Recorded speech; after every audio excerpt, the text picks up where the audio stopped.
Hello, welcome to our first Pearl Divers seminar in this school year, academic year. Today we are meeting at an unusual hour, and it's not so many of us due to this fact, unfortunately. But we did have a reason, because we are meeting with our speaker, Claudio Aguayo, who is now in New Zealand, and we are in Belgium, and we try to find an hour that will be reasonable on both sides. And what we found, it's like kind of like a semi-reasonable, because it's 7 a.m. On Claudio's side, and it's 9 p.m. on ours.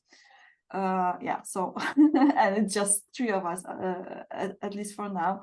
But we definitely want to dive into the topic. It's fascinating, and it's very, like, this time it's very like research, like densely research informed. I understand Claudio is a researcher, cognitive scientist, so I'm invested in cognitive science myself, and Hayes as well. So we are very interested in the research side of your talk, and obviously being busy, hands-on with creating a learning environment which is innovative and also prospectively quite technology-based, strongly technology-based. We are very interested how you understand, and what are your observations and experiences in and applying what you know about cognitive science in your approach to those, like creating those environments and living in them. So welcome, Claudio, and I pass it to you. The floor is yours. Great. Yeah, welcome. Thank you, Marta. It's a pleasure being here, and thank you both for being here. So I'm gonna start sharing my screen. Yeah. Oh, I need to be a host. You do? Okay. Just a moment. Sorry. No. Perfect.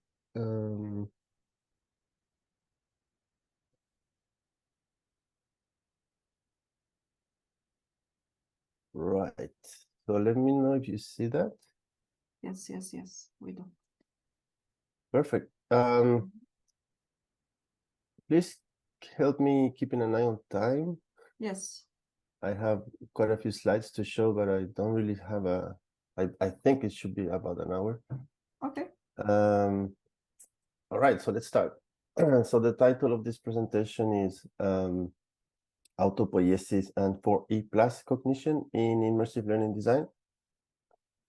And let me go to, there we go.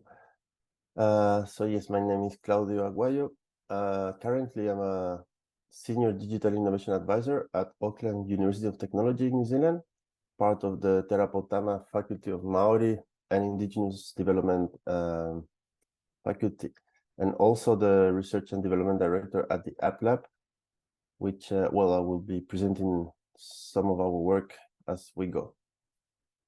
Perhaps some background as well, and I guess I need to say I studied biology in Chile, in Santiago, at the University of Chile, with at the same place where Humberto Maturana was also a faculty member back in the days, and Francisco Varela. So there is a strong, as you can imagine, background and source of knowledge and inspiration coming from there, and obviously training around their ideas, which I convey into digital learning space. So just a quick overview. I'm gonna be setting the scene in terms of digital learning design and the challenges we find and we can find in that space. That will take me to some theoretical background coming from the Santiago School of Cognition, to later discuss how the concept of autopoiesis in digital design can be used and be of use, and then move on to the notion of 4E plus cognition and user experience. And finally, I'll be showing you some examples of practice, some case studies coming from our work. Great. So when I say our work, I'm referring to the App Lab, and we are a hub of researchers, students, designers, exploring how new technologies can be used in education. We see ourselves as a group of people grounding new technologies into pedagogical practice. And for that, we need to do research, development, a lot of R&D in that sense. And as you said, also, Marta, innovation, because many times there's no reference on how to use new technologies in educational settings. So we have to invent the wheel ourselves many times. And our starting point is really the premise that new digital technologies can enhance learning experiences across all educational levels and contexts. That's a given for us. And the big question, obviously, is how can we make that happen? How do we use technology in an adequate way to enhance learning outcomes in education? So that brings us to the first challenge, the fact that mainstream one-off events in terms of educational technology in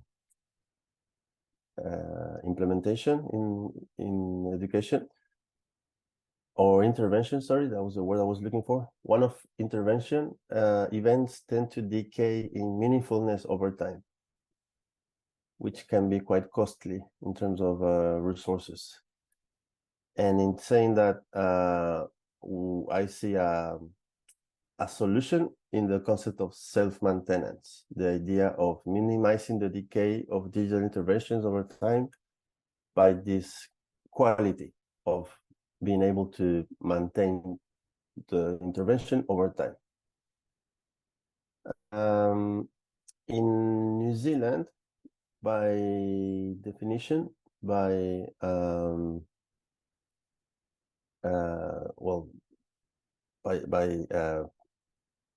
statutory definition, we are a bicultural country. So we have the Western influence coming from mostly, Great Britain, England, and other European countries, and the native Maori people. So we are in a situation where officially the country is a bicultural country. And to say the truth, we are more than two cultures living in one space. We are definitely a multicultural country, as many other countries, obviously, but here it's quite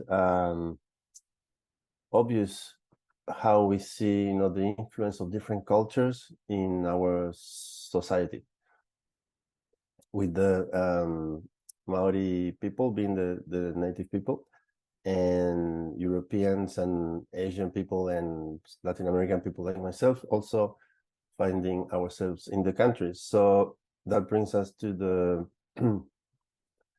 the notion that we also have to account for not only cultures but worldviews. When we design educational interventions, practice, we have to account for different worldviews as well, different ways of understanding and making sense of the world. Which brings us to the second challenge, which is how can we achieve widespread learning outcomes in diverse, multicultural, and complex settings? And in that case, the notion of adaptability, the idea of educational technology being able to adapt to different contexts and or backgrounds, it's also a possible solution. So in saying that, the key proposal I'm bringing forth today is that digital learning affordances or possibilities, systems and tools ought to be conferred organic properties found within living systems, such as self-maintenance and adaptability, mostly under the logic of if we have organic properties within digital learning affordances, systems and tools, we can increase the efficiency of their lifespan and intervention. And that brings me obviously to the concept of autopoiesis, which from Greek, it means auto, like self, and poiesis, creation or production. And well, I don't know how familiar you are with the term. I believe most of the audience will have some understanding. That's an assumption. But, most of them. Yeah. But what autopoiesis is well, it's a concept that was developed by the Chilean neurobiologist Humberto Maturana and Francisco Varela. I believe it was conceived during the late 60s, and it was published during the early 70s. And people tend to say their book, De Máquinas y Seres Vivos, or On Machines and Living Beings from 1993, is the place where they mentioned the concept the first time. So in terms of the definition, autopoiesis literally means self-maintenance, sometimes referred as self-organization, depending on the context, such as in systems biology or cybernetics. There are many other definitions, and there are the different generations of definitions, but one of the original and basic ones can be the one we see today, on the screen, which is autopoiesis or autopoietic systems are those that can self-maintain themselves and reproduce over time based on their own set of internal rules. So autopoiesis, and I didn't mention, it's also an effort from Maturana and Varela to define what life is. As neurobiologists, what we do is to study life. So the most basic question is, what is life? What are living things? And therefore, one of the key concepts is to define the process of life and the concept of life. And Humberto Maturana and Francisco Varela, they do that from a systemic perspective, in the sense of focusing on the process rather than on the structure. For example, composed by carbon, hydrogen, oxygen, nitrogen, etc., which is the classic, the other classic view of what living things are. If you have those components, you may be a living thing. In the view of Maturana and Varela, it's about the process, which is self-maintenance, reproduction, based on your own rules. Well, let me bring the laser. There we go. This is the classic diagram representing an autopoietic unit, which will be then a living organism. And the two circular arrows really represent that ongoing self-maintenance and reproduction over time. And if we expand the diagram into bringing the notion of the environment or the medium, we also see this double arrow indicating what it's been labeled now, such as the process of interacting with the environment, or in other words, the notion of structural coupling. The fact that the unit and the environment co-interact together. We can also consider the case where we have more than one unit or more than one living organism and within the same environment. And again, we have the same situation where we have structural coupling between the organisms and each organism with the environment. And this notion of structural coupling is key, is vital in understanding the theory, and very much it means, the organism couples or interacts with the environment, and whenever there is a disturbance, either on the environment side or on the organism organism side, the other will react, adapt, and follow the or co-adapt with that change over time, right? Which is represented in the figure, in the illustration we see in the screen.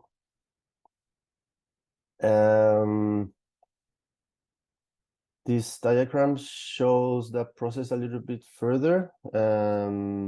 This was done as part of a publication in the memory of Humberto Maturana, published by Letelier. What was his name?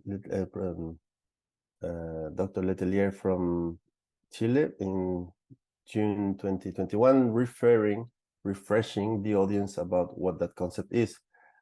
So in English, we can read, when we have this situation where the organism-medium relationship is not well defined, we can see a gray cloud, but through the recurring, ongoing, recursive interactions of relationship, that interaction becomes more focused, more tuned, or a process of tuning in, and it ends up being producing an object, which is what we can see here, with which the organism is perfectly complementary. And this is an important point. So an outside observer might mistakenly believe that the organism adapted to the object, which in reality, in this process of structural coupling, the organism and the environment interaction created the object. That's a difference in perspective. It's not an adaptation to a change, it's a co-creation. The organism and the environment co-create the world together. And that is what the theory, the concept, the notion of the Santiago theory of cognition from the later work, 1980 in this case, Autopoiesis and Cognition, from both Humberto Maturana and Francisco Varela, provides as a source, or as I call it, the autopoiesis is the building block of the theory coming from the Santiago school. So I'm going to show you a few premises, I guess, from the Santiago School of Cognition. And the first one is cognition in any living system, whether it has a neural system or not. In any living system is a process of ongoing co-adaptation to its medium. So the authors, Maturana and Varela, they see the process of cognition as a process of ongoing adaptation to its medium. The theory also establishes that living systems are cognitive systems by default, and living is a process of cognition. So the very process of life is founded on this concept of cogniting with the environment. And then cognition, and implicitly the concept of mind and the process of knowing, is the very process of life. So those are premises emerging from this work developed by Maturana and Varela over the years, and over the later work they developed together. And also in terms of human experience, in particular, we can say that human experience is embodied and enacted with the environment through a continuous process of active perception and sense making. We can see that idea in this notion of the action perception flux, where, in Spanish here, each time the nervous system is in flux, in this flux of action and perception, the nervous system is not really trying to decodify an external world, but reproduce correlations, stable correlations of action perception with the world, which is an early idea published by the early work of Maturana. So essentially, the Santiago School offers an alternative epistemology for the understanding of human experience phenomena. And that's the great contribution that these authors have done. And that's my starting point. And the topic of this presentation then is autopoiesis and 4E plus cognition in the design of digital learning affordances, or more specifically, as the title of this presentation, immersive learning affordances. And this idea I was able to publish recently. And I was in reflecting back, it's really a 10 years work that finally can come into an article. The ideas emerged from my PhD, and over the years, I explored it, in different ways and with different people, and came up with this summary publication, which I'm gonna present step by step in this talk. So let's bring that notion of autopoiesis in digital design. And it's very important. It's particularly to some people in the literature, and obviously from Chile, where the audience is larger in terms of people dealing with these topics. How I treat the concept of autopoiesis here, I do it from a qualitative or non-molecular perspective, and even metaphorical. So that's an important clarification I'm doing now. It's a non-molecular interpretation of the concept. So this is our starting point when it comes to human-computer interaction, we could say, HCI, but seen as we have on one side the digital affordances, right?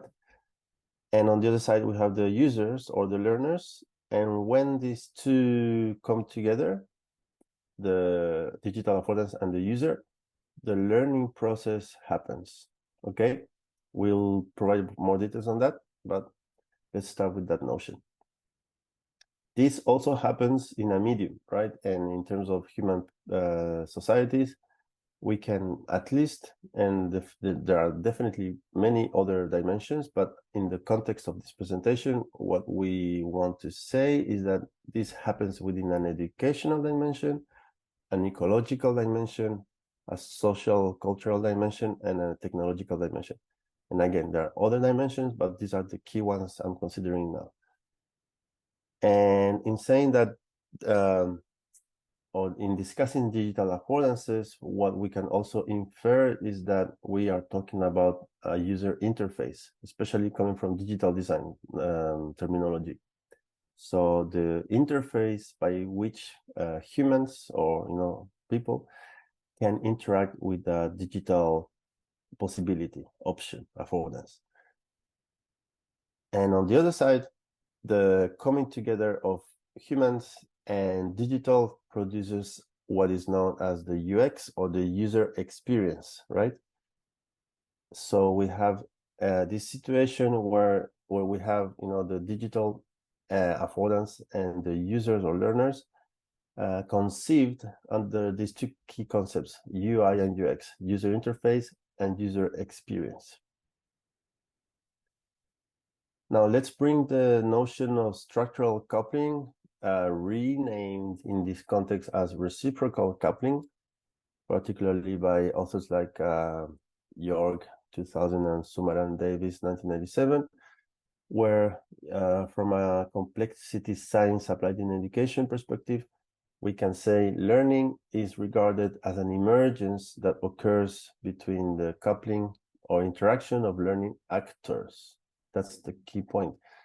We can conceive from this perspective that both digital affordances and users are learning actors. And we can also say, particularly coming from the Santiago School, that cognition is a process of learning. Adaptation to the environment is a process of learning, an ongoing process of learning. So we have these two actors, the digital and the human, and we have these notions of UI and UX. And again, this notion of reciprocal coupling or structural coupling that happens when one organism, I'm metaphorically calling digital affordances an organism, and users come together in this UI UX process, as represented in the diagram. So what this is saying really is TEL systems, or technology enhanced learning systems, can be embedded with autopoietic properties, at least in theory. Okay, this is theoretical at this level. So users, obviously, we are autopoietic units because we are living beings, and the dashed lines representing the affordance, I call that sometimes autopoietic-like type of unit. It's not fully autopoietic unit as we are humans, but it's a wish list. It's an autopoietic-like type of situation. And again, that is happening within a medium, which in social terms, again, as I said, we have those 4 key dimensions and more. So if we deconstruct a little bit what we mean by, in this case, autopoietic technology enhanced learning system as a facilitator of the learning process, actively facilitating that coming together, we can conceive this as a system, qualitative modeling system. You know, I'm saying as the modeler, I'm saying there are components of my system, including educational considerations, socio-cultural considerations, technological considerations, design principles considerations, and also more theoretical or epistemological considerations such as complexity science. And all of those ideas together, when I put them with the label of you are an autopoietic-like unit, we can say we have a unit, right? Metaphorical unit. And this unit, by this process of UI UX with users and learners, and through the process of structural coupling, we have emergent phenomena, which to the eyes of the Santiago School can be conceived as the learning, right? The learning process emerges when digital and users learners come together, and we have an individual evolution and we have a collective evolution coming out of there, which retro feed into the social and cultural medium, which again brings the dynamics of the individual and the collective in terms of how that loop operates. And again, remember, obviously, that the users and learners are embedded in a social, cultural, ecological, educational, and others environments or dimensions. And this is very much a model of how we can conceive the notion of digital tools as autopoietic-like units, until we confirm that by, well, further work. This is all theoretical, metaphorical at this stage. But it helps us, designers, educational technologists, to conceive how we can embed those key properties, self-maintenance and adaptation. At least it makes us think about it and consider how we should be designing in a way that our affordance is gonna ideally self-maintain itself. And when I say self, it includes the human component. We have designers here, we have programmers, we have technologists, we have educational practitioners, experts, part of the system. Okay. So in bringing this proposal further, we can say that by considering digital learning systems as following an autopoietic logic, we can design for self-maintenance and adaptability over time. We have a framework, we have a set of design principles of ideas that can help us embed those key terms or concepts into our design processes. Now let's focus a little bit more in this UI part and on the affordance that the UI provides. As I said, there is a design team behind, which as a team, and again, qualitatively modeling, we can assign that team the property of you are an autopoietic unit because you operate in a way that you self-maintain and reproduce yourself over time, following your own rules. And that design team, following design principles and other inputs, they develop affordances, systems, tools, learning possibilities, etc. And that's the UI side of the equation, which is where we have control. Designers, we decide, we do a lot of decision making in the process of designing affordances, and we control those decisions, okay? We have control over what we develop in terms of interface.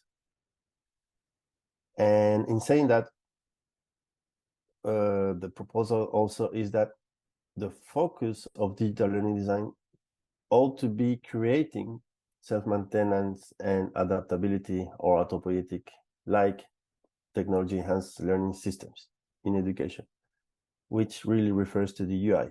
That's the ideal. That's what we should be doing, because in terms of efficiency, funding in education is scarce.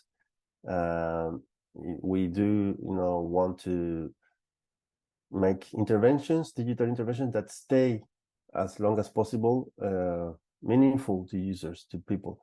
And one way to do that is conferring self-maintenance and adaptability to our technological technology-enhanced learning systems. Sorry. So that's the UI side of things. Now let's consider again the UX, the experience that people or users or learners have in interacting with the UI. And that's where we can bring the notion of 4E plus cognition, referring to embedded, embodied, extended, and enacted cognition.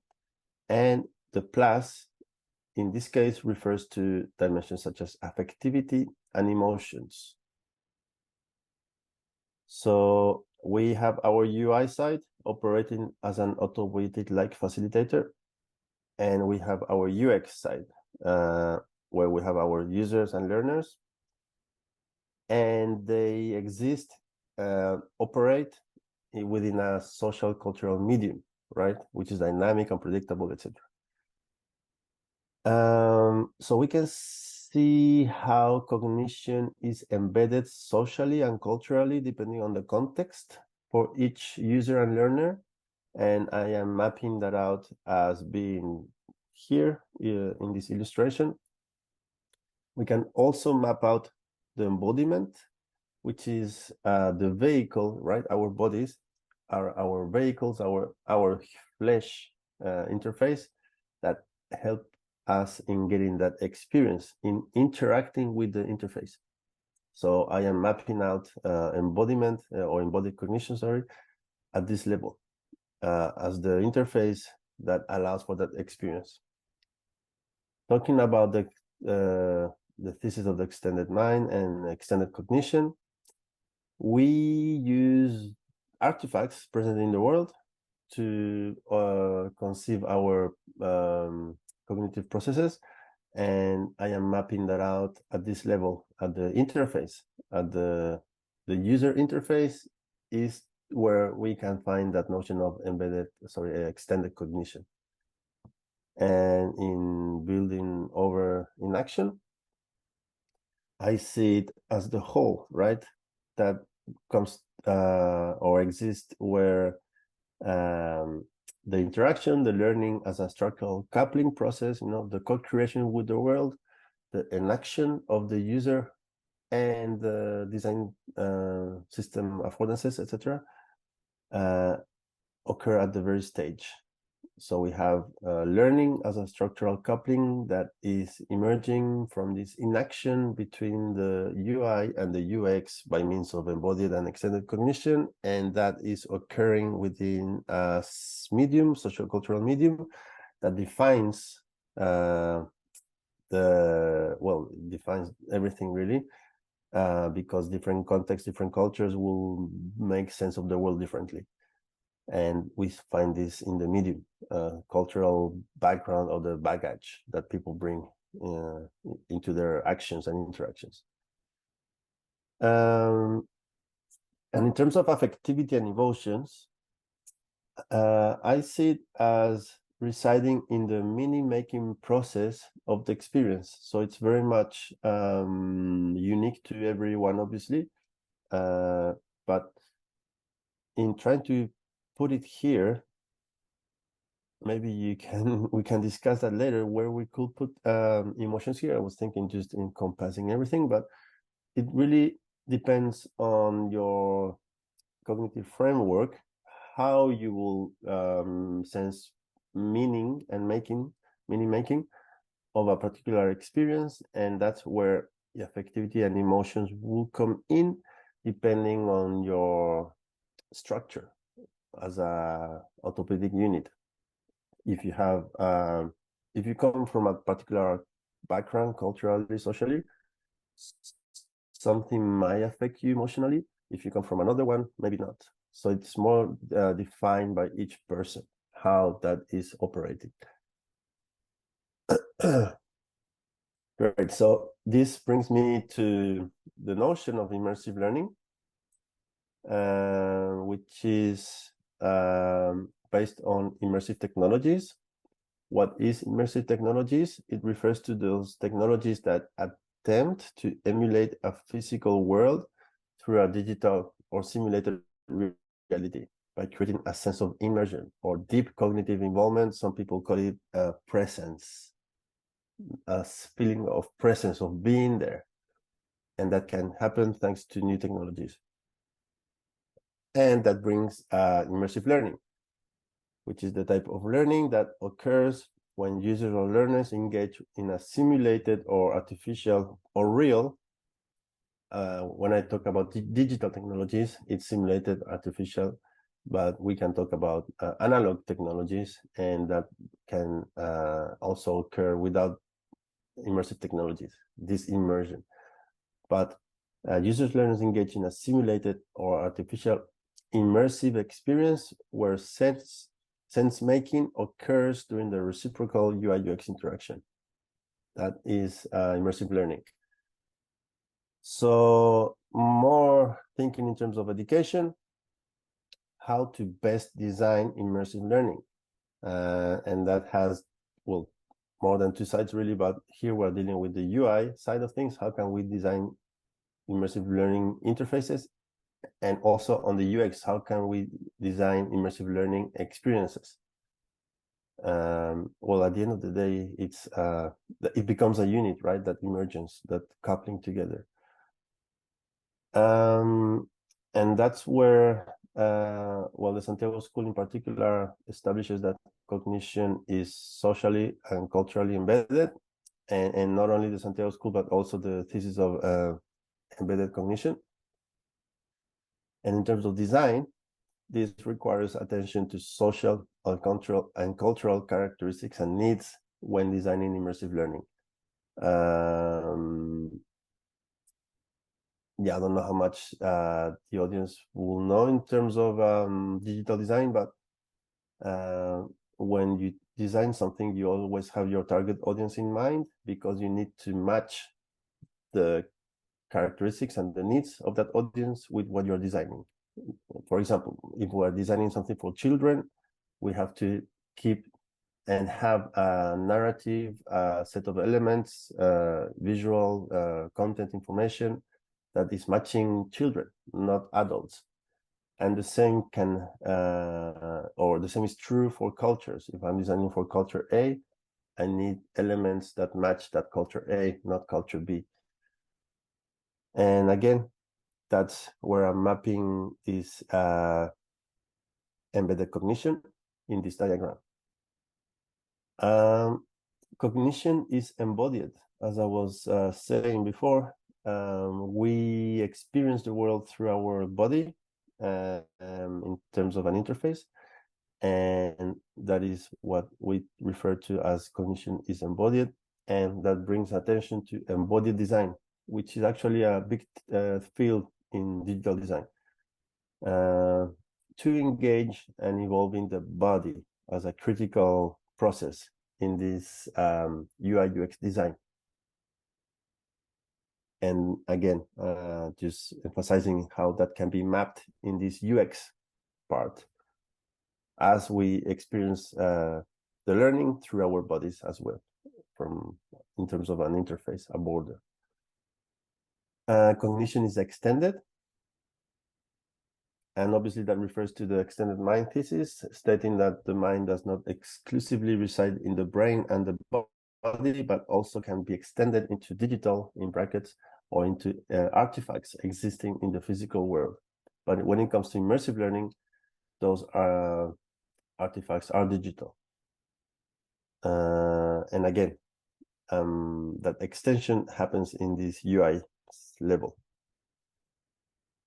And also, obviously, the last E, cognition is enacted. And enaction as a thesis, as a concept, refers to the idea that organisms create their own experience through their actions, and the environment of an organism is brought about, is enacted by the active exercise of the organism's sensory motor processes, that action perception flags we discussed earlier. And within immersive learning environments, we enact the world by, facilitated by technology. And that also helps us in bringing about our meaning making. Technology helps us in bringing about our meaning making in immersive learning environments.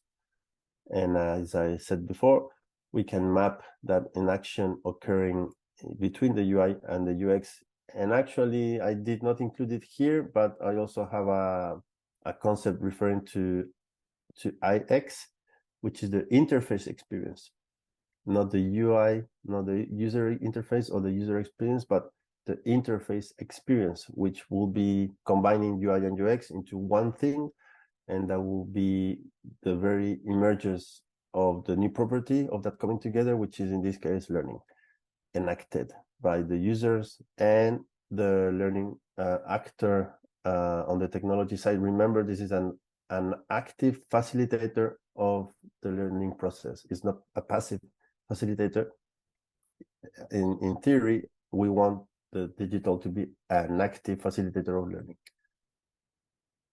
So in answering that question, how to best design immersive learning, the proposal is that we design user interfaces that ought to follow, ideally, an autopoietic logic. And when it comes to the user experience, 4E plus cognition can guide us in the design of user experiences. So that is how we can start that process of how do we develop immersive learning experiences or systems, by focusing on the UI, ideally as an autopoietic-like unit, and using the framework of the 4E plus cognition to guide the design of the user experience. And that is what is proposed at the end of that autopoietic 4E plus cognition in the design of digital learning affordances paper, which is the basis of this presentation, this model I'm presenting here. So building up from the proposal, immersive learning affordances and experiences offer a window or offer the possibility of exploring these ideas both theoretically and in practice. And in terms of how to go about that, we ought to focus on perception, in cognition, ecosoma aesthetics, what we get in terms of aesthetics experiences through our body and within an environment, ecosoma aesthetics, emotions, haptics, touch, embodiment, focus on context or the space, focus on the situations, content here, but it's context, situations or time, focus on culture, socially embedded, spiritual dimension, it's another dimension, particularly as I was saying, depending in the context of New Zealand, for example, we have the indigenous worldviews that are really strong on spirituality. Somehow spirituality is taken differently across cultures, but we have to focus on it as well. Ad hoc pedagogies that fit this thesis, new pedagogies many times, especially during the more mobile learning wave, 10 years ago when the new smartphones or the first smartphones were introduced. A lot of people in education were replicating old pedagogies within new settings, and that created a delay, I guess, in uptake.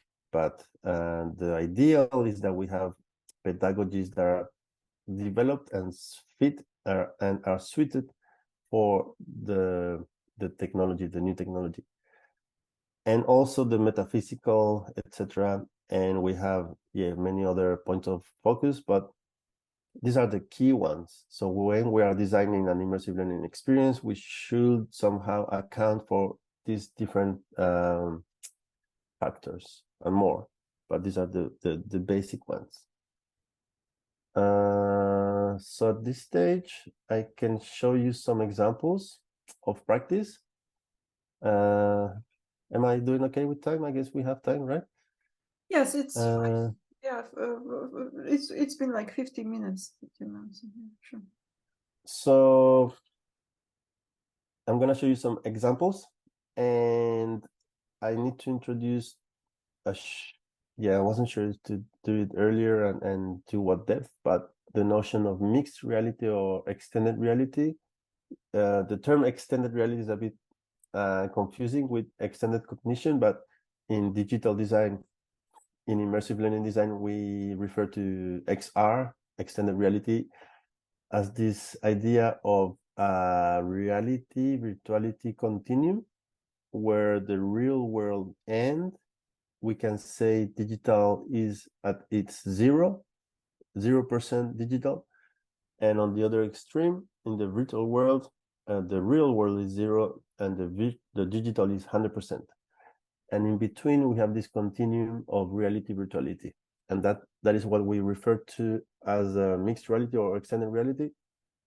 And different technologies will fall in different parts of this continuum, depending on its degree of immersion, of virtuality.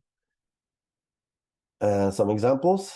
In the real world, and we have the real environment.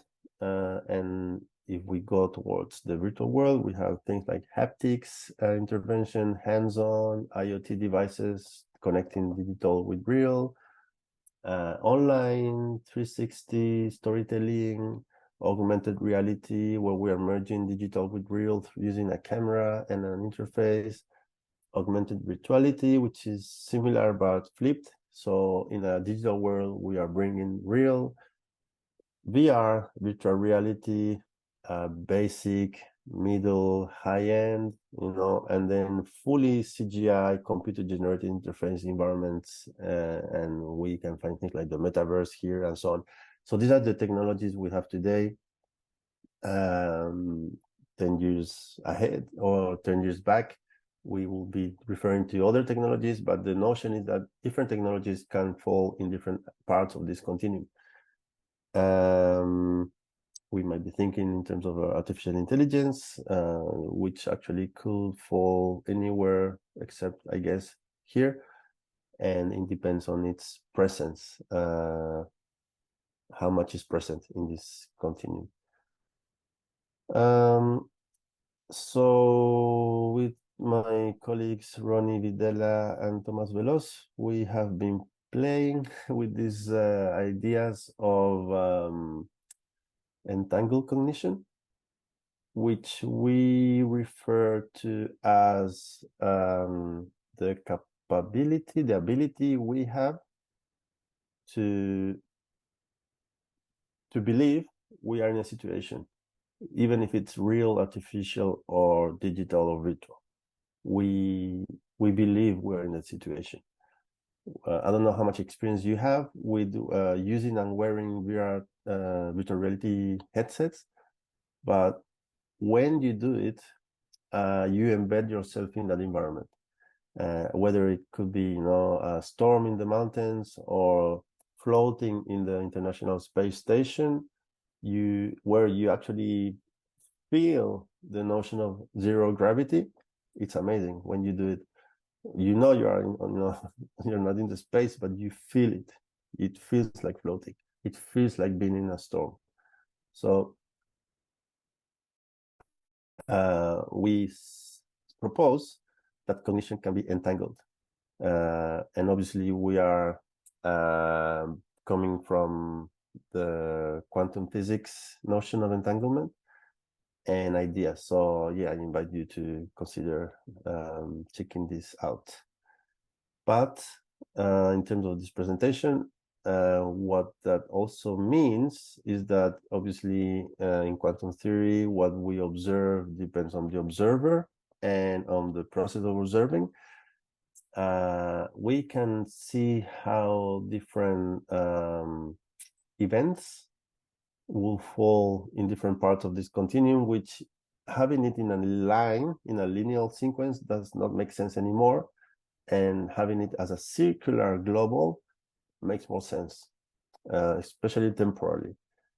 If I ask you, for example, if you go through a mixed reality experience and I'm going to show you an example shortly, where you have access to all of these technologies and you use them all in a museum, for example, it's common to find these technologies together. And I ask you, how did you learn, or what made you learn more, or what was the event that promoted the learning? In your case, it's hard sometimes to say it was the VR more than the AR or more than the real environment, or vice versa.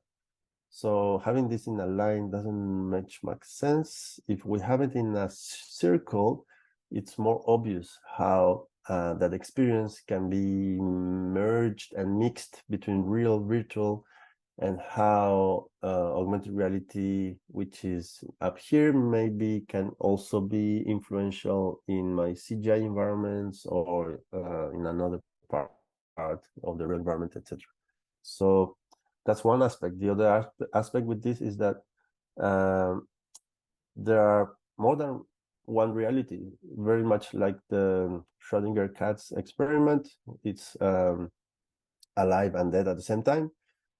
We find ourselves that when we have experiences with technologies, depending on how you engage with it and how you have your own UX, your user experience, you have a particular learning outcome, which is different to the one someone else might have, and is different to the one you might have in the future time or in a previous time.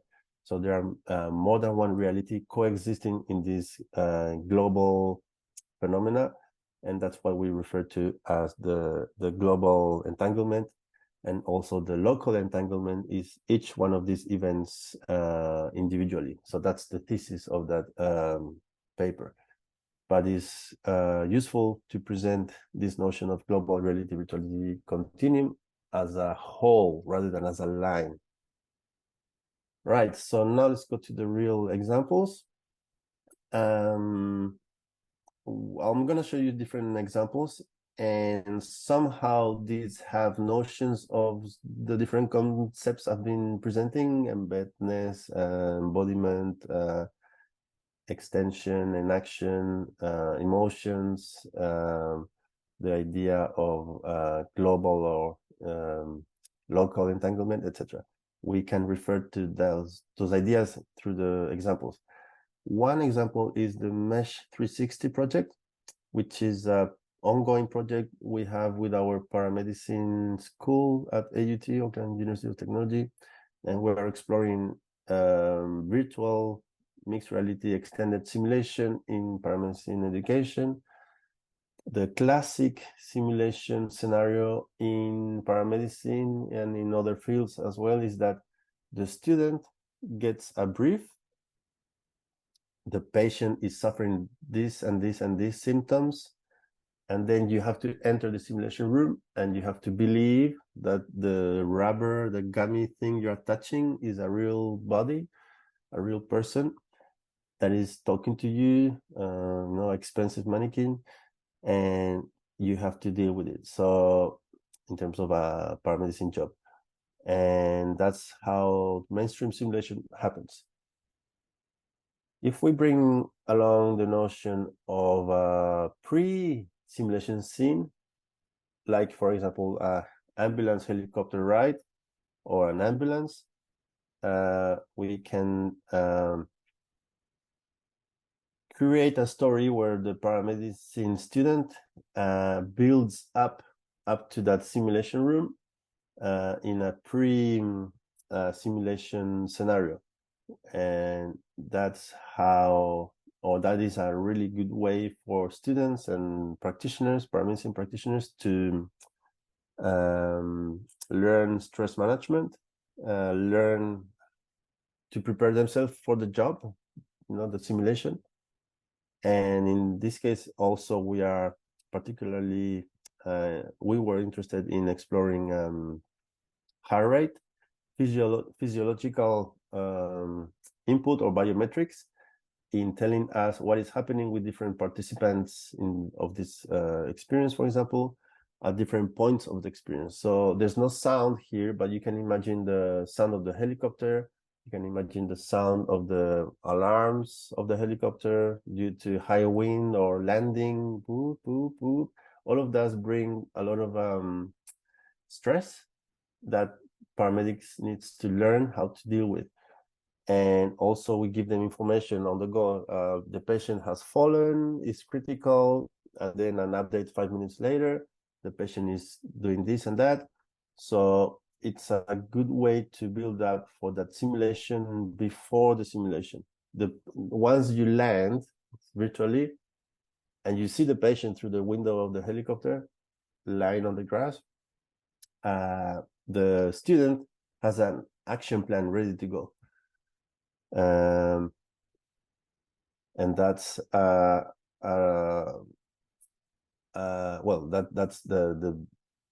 the positive aspect of using VR in paramedicine simulation. Another aspect is stress management. This touches on affectivity and emotions, and how depending on your background, maybe it's the very first time you're using VR, maybe not. Maybe you cannot deal with the sirens and the sounds and the experience.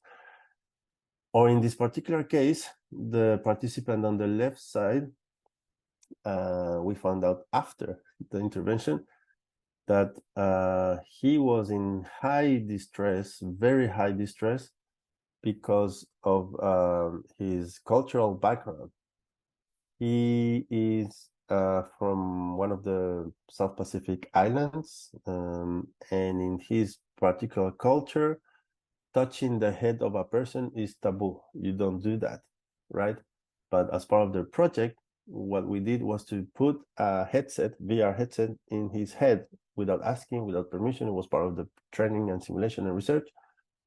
And he told us later at the post-intervention interview that that put him off immediately because we were touching his head. So cultural considerations are really important in any project, really, and particularly in the context where we are in New Zealand because of the multiculturality nature of society here.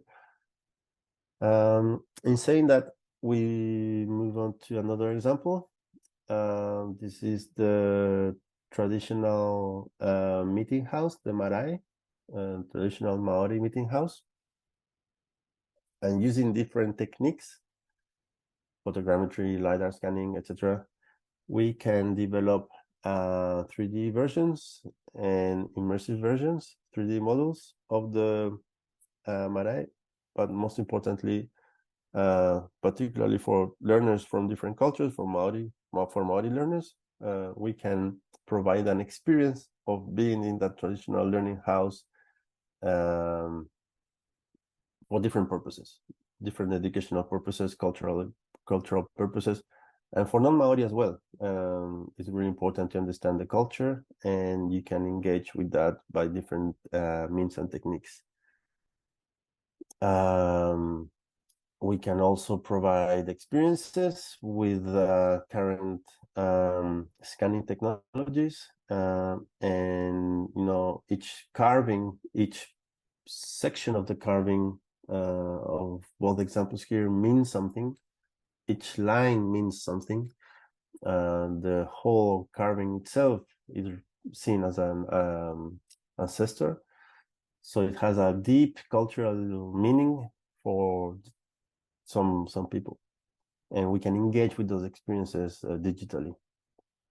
Another example, which has been vital for us because we've learned so much from this research, is how we can embed technology, mobile learning in particular, mixed reality, in museums, in non-formal learning settings, as a marine discovery center, for example. This is the traditional mainstream way of how a classroom will come into the center and they will sit quietly and tightly to listen to the educator. A formal setting, classic one-way direction instruction. You have the educator and you have the audience, the listener, the students, the learners.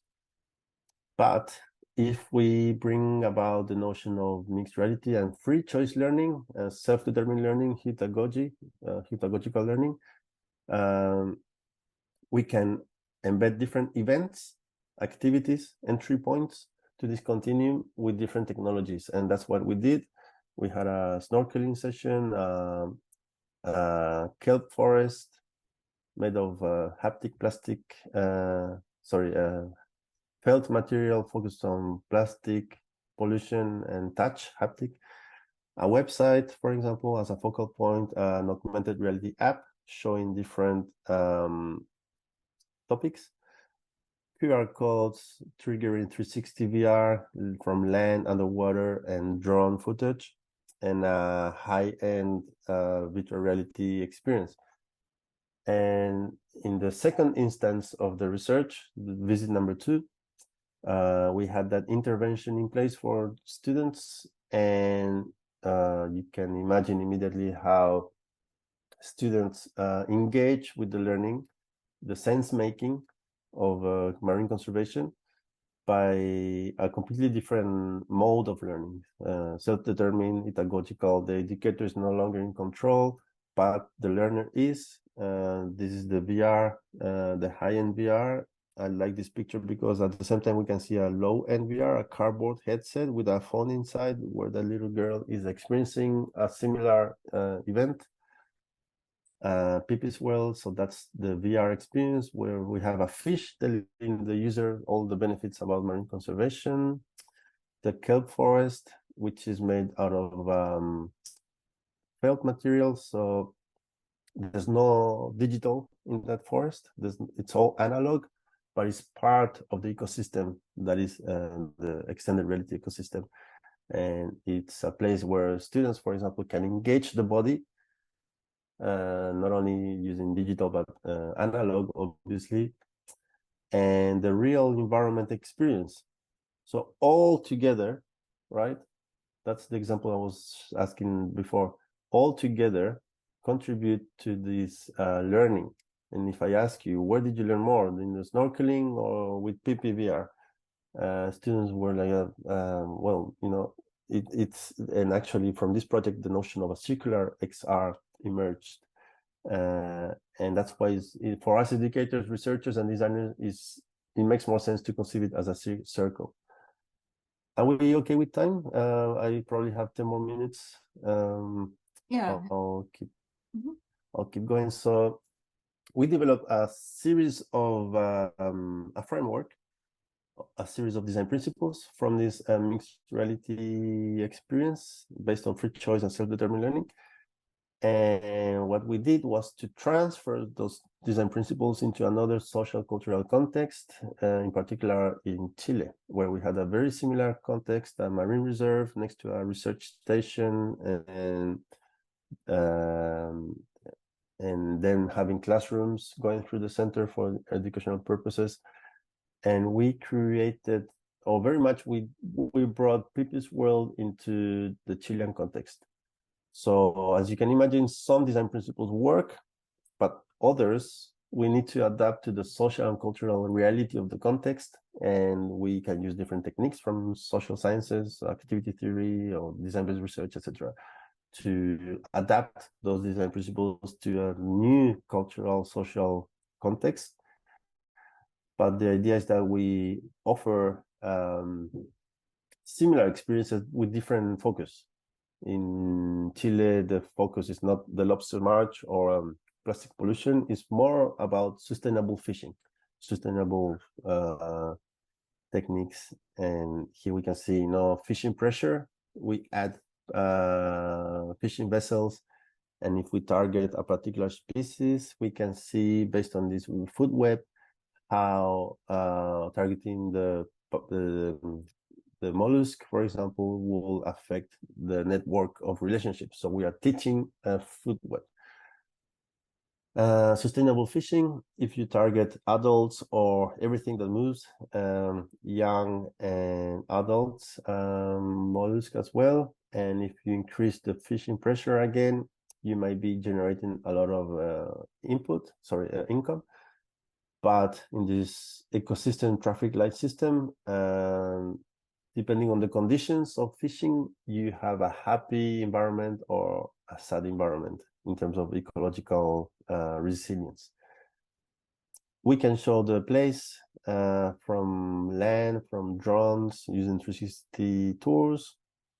The Chilean environment is very rough, very hard to deal with in terms of scuba diving compared to New Zealand and other places. So not many people know what the underwater world looks like, and we can show them by means of 360 VR.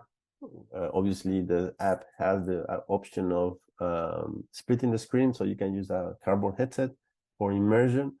We have an augmented reality version of the place. At the end of the day, we have a series of technologies along the continuum that can provide a learning outcome in terms of sustainable fishing. We have a virtual tour here done from 3D modeling using drones and so on. So just to wrap up, I'm going to show you a couple of examples from PhD work. Again, following those ideas presented earlier. Jin Hong is doing his thesis on the use of new technologies, AR, VR, XR, to educate people about high-risk situations, in particular high-altitude mountaineering, but principles can be transferred to police, firefighter, army, in terms of high-risk situations. And in the early phases of his PhD, he was conceiving a prototype based on 360 video, where if you hover any of those over any of those text, information comes in. And as his thesis progressed, he moved into more immersive technologies and conceived an experience where you can self-assess a risk situation, and you can bring different conditions. We see a whiteout. You're in the mountains, suddenly the whiteout comes up. So what do? We don't want to teach you in the real environment because it's expensive and super risky. We need to teach you before you go up there. So once you are in high altitude, you have an idea what to do. That's his whole rationale. Ali Tahiri, he's exploring embodied interaction design for mixed reality, and is doing fascinating research in how do we design digital interfaces to involve not only the body, but also what it looks like, to engage the senses, the touch senses, the notion of haptic visuality. So we feel by means of visual input. What does it feel to touch different types of digital objects? How do we establish an interaction with digital objects? How do we develop that? How we conceive that? What does that interaction look like? How do we engage in a coupling, digital coupling in a digital world? It also brings notions that are more profound. This one I like in particular. Do you think a digital object has a soul? That's an open question. I'm not going to answer it, or we can discuss it later if you want, but it brings to that deeper layer of philosophical consideration as well, this type of work. Cultural based work. Reno Skipper, he's doing his master's, and we are helping him in telling the story of his people, his tribe, based on the Maori wars, Maori battles that happened. And we are using, different techniques again to showcase in this a place where a very important Maori battle occurred back in almost 200 years ago. In 2 years' time is the 200-year celebration, and that shaped the whole history of New Zealand, really. And by using different immersive techniques, we can tell, or he can tell, the story of his past and reconnect with it, deal with trauma, generational trauma, by means of different techniques using digital immersion. One of the last examples, if we refer to the metaverse, Karen Peredo, another student, she's a Spanish teacher,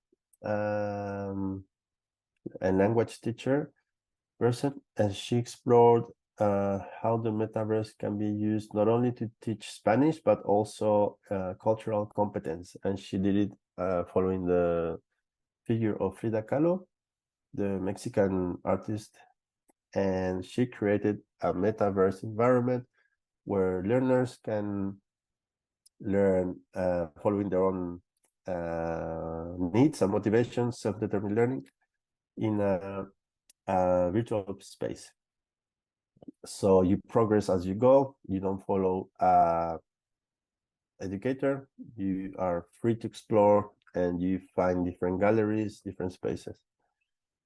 And yes, so those are all different examples of how we can use technology to embed the body, to engage the body, the senses, 4E plus cognition,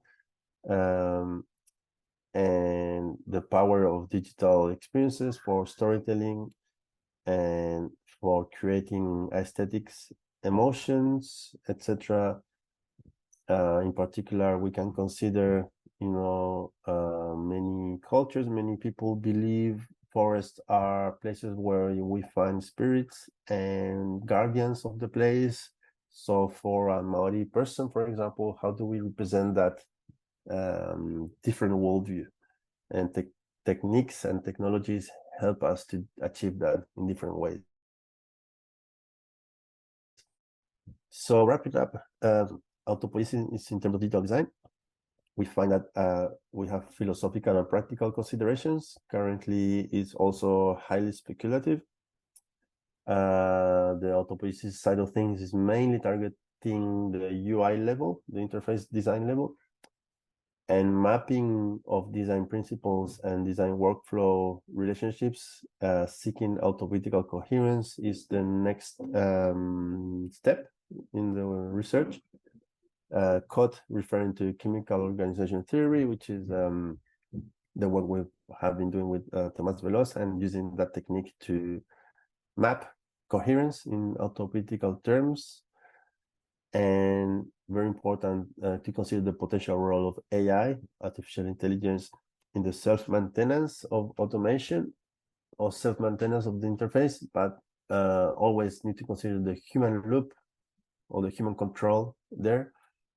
In terms of 4E plus cognition and user experience, we have a clear framework from 4E plus cognition to explore human experience or UX within immersive learning environments. Different technologies, settings, and contexts will influence different aspects of cognition and the learning experience. So different aspects of 4E plus can be explored in different contexts. And we need to always align with ad hoc pedagogies that is very important. So as a sum up, we can say that the epistemology coming from the Santiago School of Cognition applied in digital learning design invites us to reconsider the role of technologies and to reconceptualize the nature of learning and of human experience within immersive learning environments.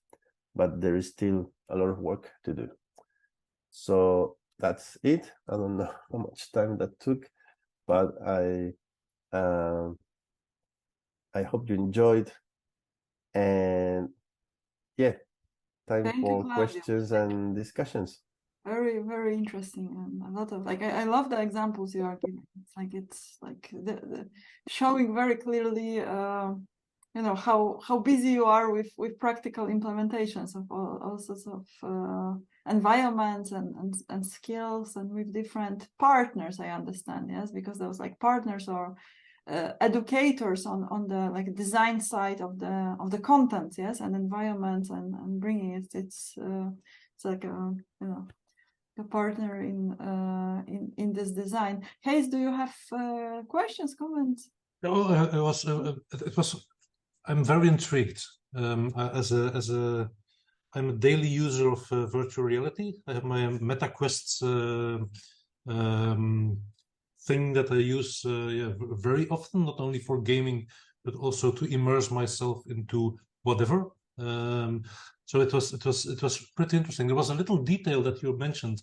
It was interesting all over the whole talk was pretty intriguing. But there was a detail that I was thinking about, which is choice, because you were referring to children who have a huge fantasy and who are able to immerse themselves into this X-reality way better than adults. Adults are always referring in whatever way, from an embodied point of view, to the reality, the real world. So what I'm very intrigued I'm questioning how we could overcome the idea of it's a bit of a dark idea of this free choice. Is there a way to influence the depth of embedding, the depth of immersing? Because from my own experience, if I'm traveling to like whatever location, I always decide for myself to immerse myself. So it also means that I have the decision to escape from this augmented reality, from this X-reality. So and I wonder how like for example, if you work with a lot of users at the same time, is there a concept of like a team emergence where like there's a certain behavior that starts from not from my particular thinking of my particular experience, but from like a very complex and not individual, but from a group experience. And is this something that you relate to in a way? Yes, I mean, I guess that's the next step from individual to go to collective immersiveness. And in paramedicine, we have discussed that because they do teamwork. You have two paramedics normally, and one will take the role of the lead and the other one will follow, and they exchange depending on the job. Or, you know, it's like pilots. You land going there, and then I land going back. But it's a team. It's a collective team. I guess we haven't had time really to get there yet, but it will be definitely in the agenda of the research agenda to explore that collectiveness at some point. What intrigues us a lot is the question of how do we design for blah blah blah, you know? Because someone has to design those interfaces MetaQuest offer you. There's a team behind, and what decision-making processes do they take? So because I'm in a design hub, you know, the App Lab, we deal with those questions every day. And that's where, you know, the framework of Autopoiesis and 4E plus Cognition is very useful to guide that design decision-making. But it's early days. I mean, and that's the problem. It's early days, but technology is always advancing more rapidly than what we can catch up with. So we are in a constant situation of we are behind, even though we are, innovating every day. Mm-hmm. To me, it's very, very clear that you are looking exactly like this whole conceptualization that you are bringing, the like Santiago cognition and so on, is from like coming from the need to develop a good process of design. Yeah, so it's like it's an approach to design thinking, and in that sense, it's really changing a lot compared to like this already traditional systems thinking, like, because in design or in system engineering in general, having this conceptual map, or like kind of like a topology of what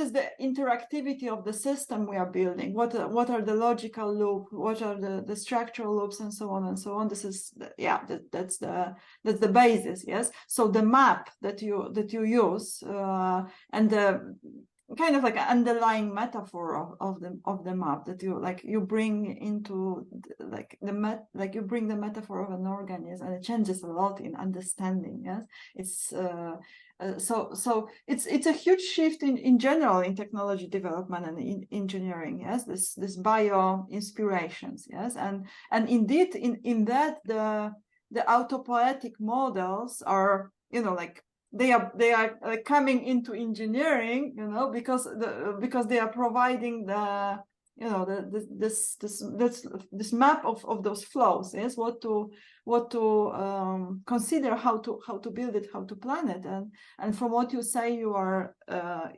actually designing systems using this logic. So it's a shift in thinking in design and engineering. So like to me that's clear and impressive. Like how coherently you are doing it.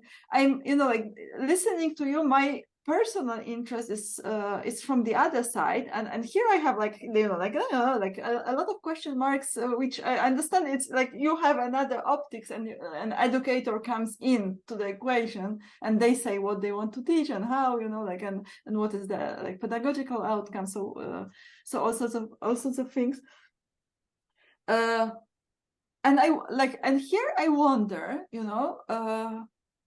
and actually, I'm coming from a quite parallel line of research, because my original research in PhD times was the autopoiesis of social organizations that support learning, and I was in, like, so it's like really in parallel, like I kind of like you are speaking about the autopoiesis of the digital environment for learning, and I was observing the autopoiesis of the social environment, which is meant to be conductive for learning. Yes, and like it's maybe my bias, and and I'm curious what you will say, because I was seeing, like, from this perspective, from the interest of the service of learning, the autopoietic self-interest of this environment as the kind of like a bad guy relative to the learning outcome. That it's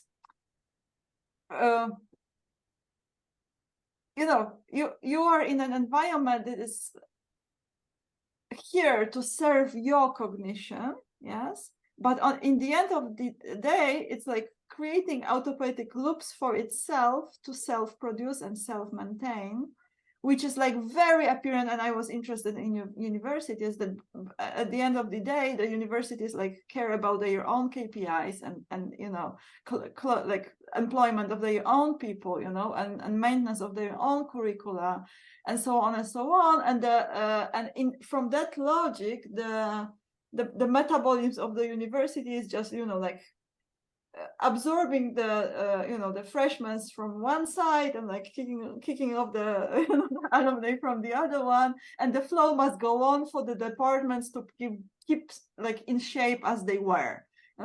So that was my observation. I thought, okay, why we cannot change universities and adapt them for real learning? Because they are autopoietic creatures. That was my thesis. So and then So like I'm curious, what is your response to that? I guess we can define subjectively what metaphorical autopoiesis unit might look like and work like. And I can see, I was surprised you said autopoiesis is the bad guy. I was like, how? But I can see now. I can see now how. And I guess it's a perspective thing. It's an angle thing. If you, I feel like an examiner. If you were to do your PhD again, could you find an angle where autopoiesis could be the good guy? It depends how you conceive the system. Yes. I suppose if you are in the leadership of the university, or if you are a freshman student, it looks different.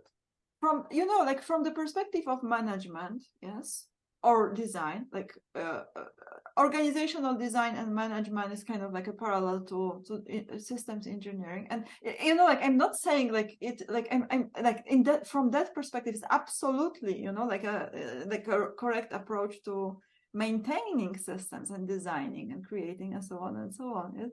I'm just like I'm kind of amused by by the difference in our optics here, because then I was explaining why it's not serving learning. I was explaining it by operational closures, because it's like the process of existence is a process of cognition, and in the end of the day you see what you need to see, and you interact with what you need to interact in order to self-maintain as a system, as an organization. Yes, you don't see the learner, like that was my thesis. Yes, but it was like I'm just mentioning because it's quite close with a completely different like line of theorizing. And but like it's of course just a different research, but I'm curious, like from your perspective, what are the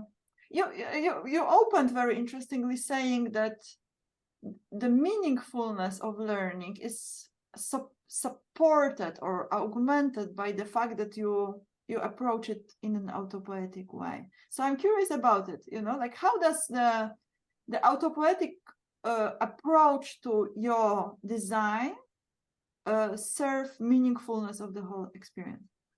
I guess the key is in the concept of facilitation.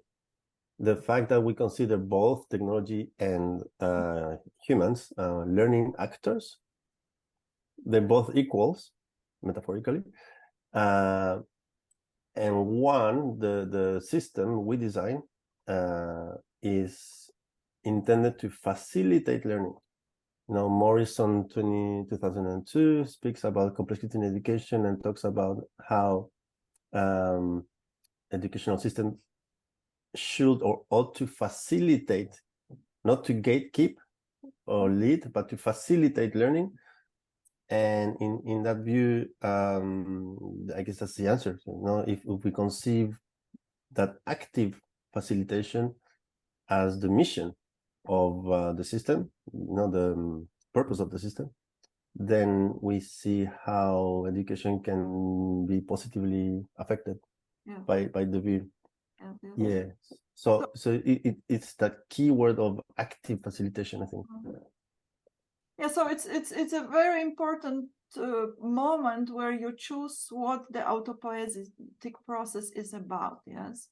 Is it if you frame it like like this is the key process, active facilitation. So of course the maintenance of the active facilitation is it's actually it's not a separate cognitive system from the learner. Yes, it's more like an extended mind thing. Yes, that you sustain in an autopoietic way the ongoing learning. Yes, and the ongoing learning, of course, is like a cognitive process of the learner. Yes, so and maintaining the meaningfulness, obviously, and being able to adapt. How you should adapt, so that meaningfulness is maintained. I don't know, websites, websites. If you don't refresh them, if you don't update them, you visit them once and then never see them again. Mm-hmm. Same with apps. How many apps do you have on your phone that you haven't opened in years? Yeah, I have a few. But other apps that are constantly changing. My bank account app, my news feed app is always providing new meaningfulness. And that's a point of difference. Another dimension I just realized I didn't even consider of including is ethics. Ethics, values, because you can design autopoietic learning systems that are unethical or are generating learning outcomes that are not good for society. So we give it for granted. I don't know, we teach critical making to make things that are critically important to society. And yeah, I need to somehow include that in the equation, but it's a given for us that you should be doing good for the world. So yeah, but it's fascinating because when I first met you, Marta, you were talking very similar language and concepts, and I was also curious about this discussion we're having now, really. So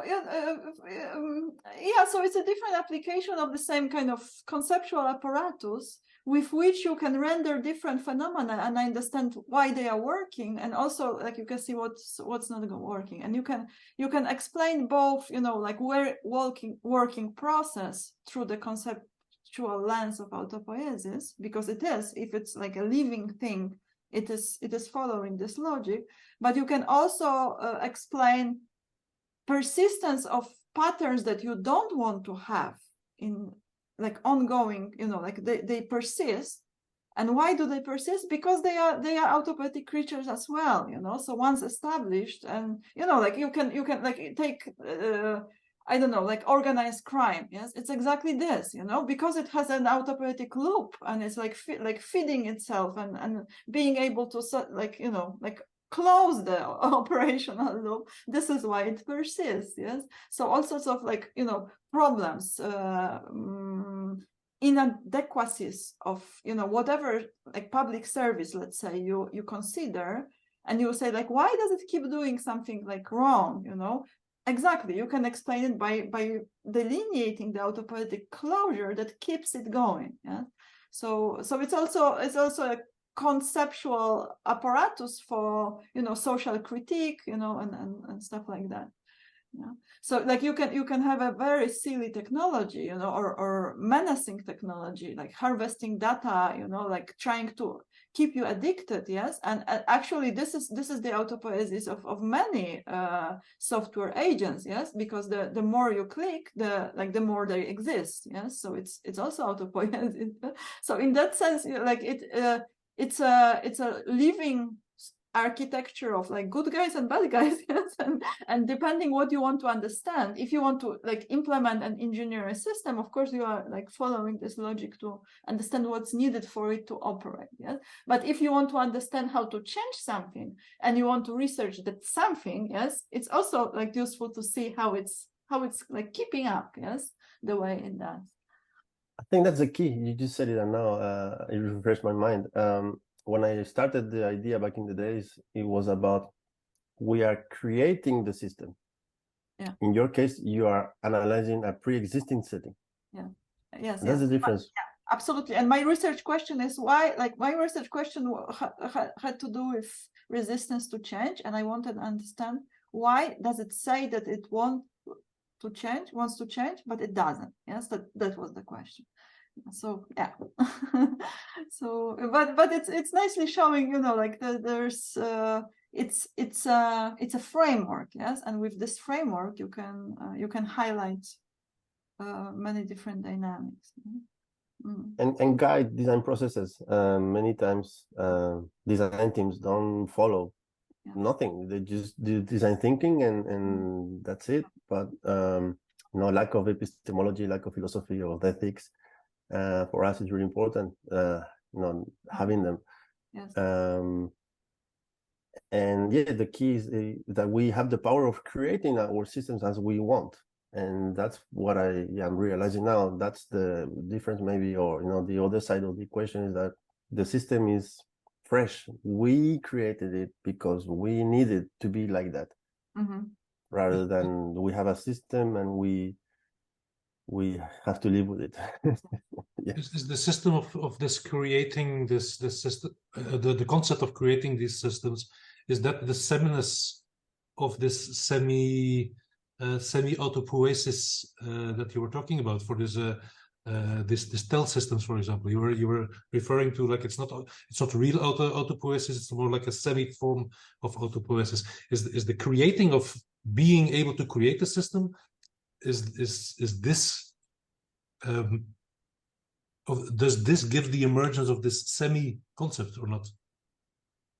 The semi concept is because we don't still have a recipe. So what we create is really autopoietic. It's all like when I wrote that paper, I got OpenPeer's commentary, and one of them was, why are you not considering artificial intelligence, you know, in creating that system? And in part because you lose that human control loop. You don't have control, and you need control. In at least today, with current version of AI, you need human loop control for quality. And the author of the commentary was reluctant to the possibility of actually developing real autopoietic systems based on the framework. And it's lack of time and funding, may I say, not to get to the point where we have time to research with Thomas, for example, the chemical organization theory, or other ways of how do we actually develop a recipe. I like the kitchen metaphor, our cooking recipe. So we line up the ingredients, we follow the recipe, and at the end we have a real autopoietic, self-maintaining over time and adaptable unit.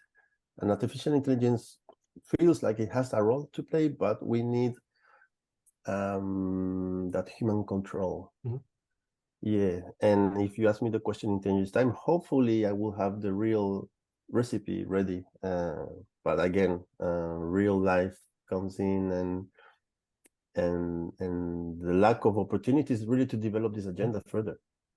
It's a very interesting concept of in my mind. Then, and I'm not an expert in autopoiesis systems, but the concept of having a system that has its own set of internal rules being influenced by human interaction because of whatever reason, ethics, morality.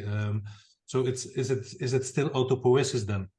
Is it still an autopoietic system if it's influenced from the outside or steered from the outside? At some point I did say the system has the human component included in the system, because we conceive it like that. We create the system with hardware, software, and human. That is my mix. So designers, educators, the human component is part of the system. It's like updating a website. You need the design. Well, today maybe not, but normally you need the designer to update the website for you, which is the human input, the human loop. Someone has to push the button at the end. Still, as of today, because like you know what will happen in a few months. Yes. But you know, like to me, it's not a problem. You know, like that it's not a theoretical problem. You know, that like there's human involvement, even control in cybernetic, you know, terms, and the system is autopoietic, of course. You know, like why wouldn't it? It's a distributed system, yes. Although I understand, like you are like, you know, thinking in those kind of autonomous, you know, computational structures, which basically have to become management autonomous structures, like this DAO, yes, DAOs. Which is like a steering or management process, which are enacted computationally by AI to you know, like for organizations to run themselves. But yeah, it's anyhow like why wouldn't people, you know, including in steering capabilities, be considered part of a system, you know, which is because you have systems within a system then. Not the system is basically like what you like, like the line that you draw. It's always a model, yes. So if you have a system composed of, like, I don't know, like a board of directors, a steering committee, a bunch of developers, bunch of testers, a few AI, like whatever agents, and this, like, this code doing this and those pieces of equipment, and you say, okay, this is a system and it works like this. If the chain of actions actually like maintains an autopoietic loop, it's an autopoietic system. Subjective, yeah. You said that all of them are cognitive, so all of them are subjective.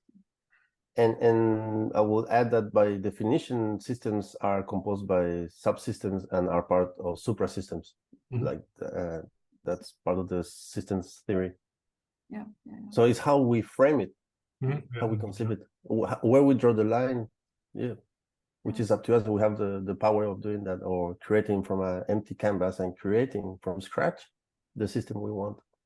It's an axiom of systems thinking in general and systems science, and it's always, like, not always, but it's like 90% of times forgotten totally, that systems thinking is a way of looking, and not the ontological characteristics of what we are looking at.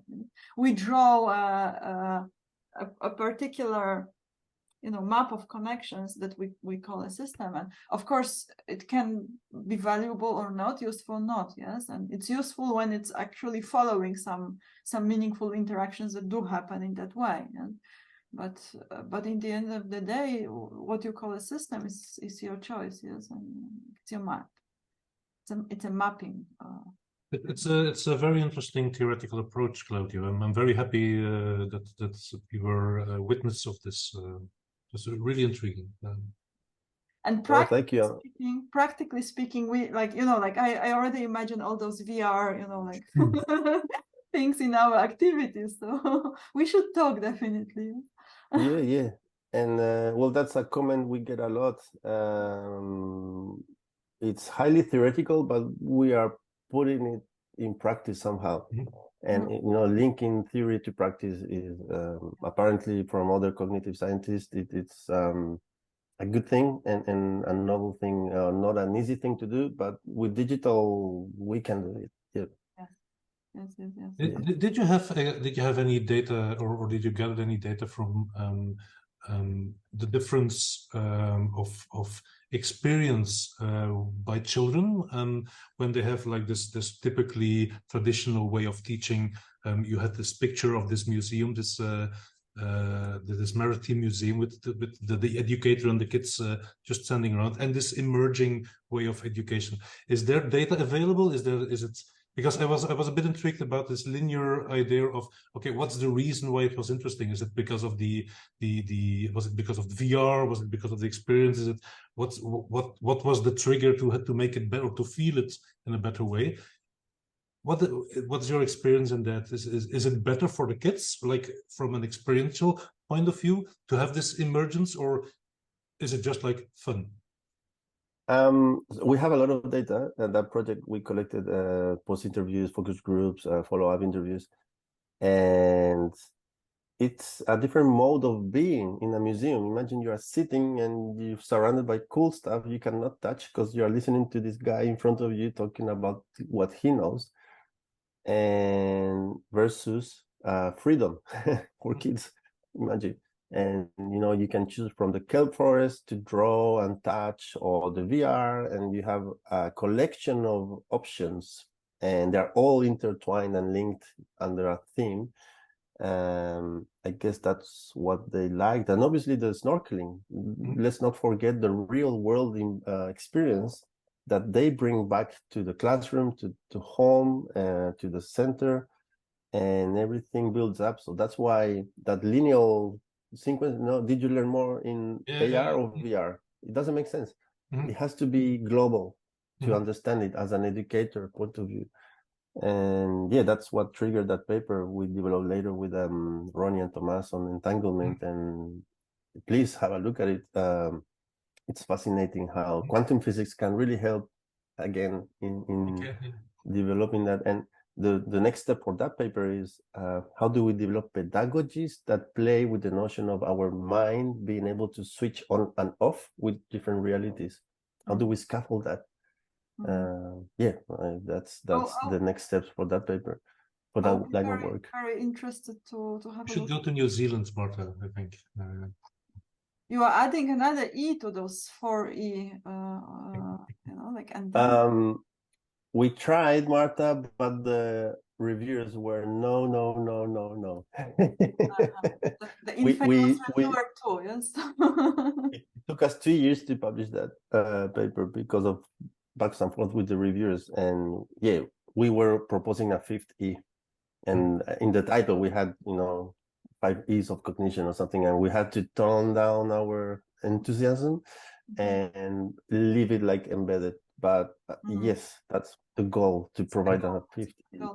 It's coming, like it does feel like it's belonging there. Maybe maybe the reviewers were wrong, maybe the argument. Well, you know how it is when you have reviews. But maybe it just requires some time, like you started your talk by showing the book by Maturana and Varela from the 80s. It took 7 years for them to get it published, and for those 7 years it was like continuously rejected.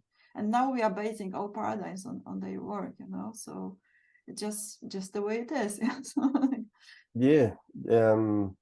And there was, I was reflecting on this last night, those were hard times for them. It was under dictatorship in Chile. So their first book was published the year of the coup by the military government. And some reflection from Varela I read somewhere. He said that it was the environment they were in that also led to those novel ways of thinking, and processes takes time, so I mean, I'll be very happy if the community agrees with a 5th E, but we had to hide it inside an action for now, and structural coupling. That will come out at some point. So thank you so much, Claudio. Our time is finishing, so I suggest we wrap up. Thanks. Thank you both for your attention and interest. It's hard to find like-minded people with whom you can discuss these ideas. That's my case in New Zealand, and there are 1 or 2 exceptions, but and that's what I like about working with my Chilean colleagues, because it's more prominent. These ideas are more prominent in that community, and easier to discuss, crazy ideas. So I really appreciate the opportunity to discuss with you both, and your feedback and happy faces. That makes my day, so I can go and make myself. It's your morning still, yes. Yeah, so once we post it on YouTube, it becomes immortal. So 20 years from now, you will get a like an email from a new PhD student who's like, well, it's there will be more than 1 or 2. No one says. Yeah. So that's the goal. To wrap up, I guess, to keep growing the Santiago School, right? Both Maturana and Varela have passed. There is a generational layer of people developing those ideas, and we feel a responsibility to keep that going. And as I always say, Santiago is a big city, so you'll find different neighborhoods, you'll find different, sometimes opposing views, but they're all under the umbrella of the Santiago School, and it's fascinating being part of that. Yes. So thank you. Much like that you started to call it Santiago School. It's kind of like feels due, but it's also like it wasn't there, this phrase, until recently. Yeah, it's kind of like, I mean, I'm from Santiago, so I'm all about it. I like this. Yes. It is a Santiago School. So So thanks so much. Have a good day, morning or evening, and anything in between. So we'll be closing. Yeah. Awesome. Well, thank you again. Have a great day. Bye-bye. All night. Good night. Bye.